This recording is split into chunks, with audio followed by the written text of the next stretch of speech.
La forteresse de Louisbourg, Acadie 1713. Par René Saint-Germain.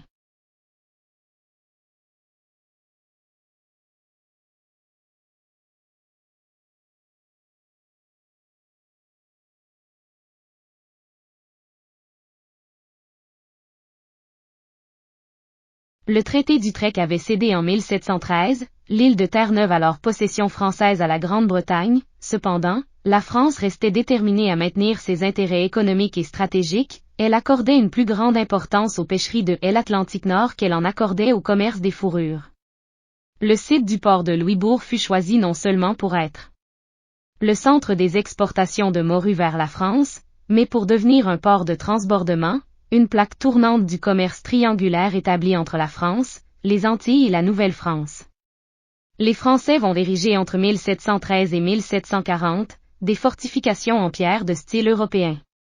Au sud de la forteresse, on y trouvait un relief procurant une barrière naturelle et sur une île avoisinante, on y implanta une batterie de canons. Ces défenses forçaient les navires ennemis à entrer dans le port via un canal de 150 mètres.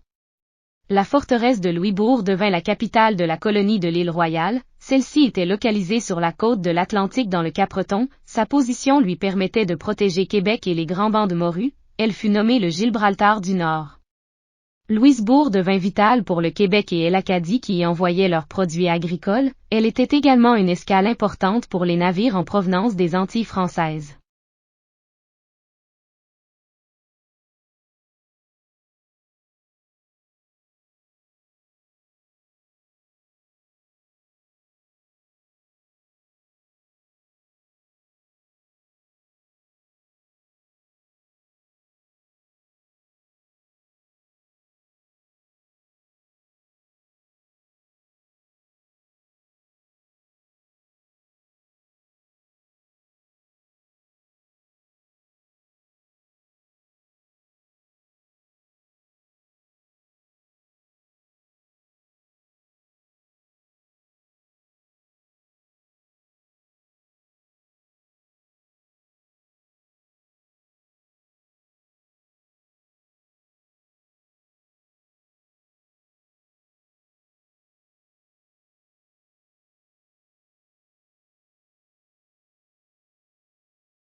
Les cargaisons des navires étaient souvent entreposées dans les hangars de la ville. La population de Louisbourg pratiquait la pêche à la morue, elle salait le poisson puis le faisait sécher sur les plages. Au début, on dénombrait à Louisbourg 116 hommes, 10 femmes, et 23 enfants.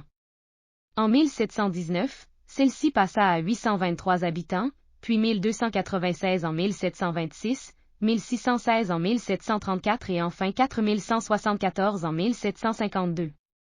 En 1745, une force armée britannique venue de la Nouvelle-Angleterre la captura.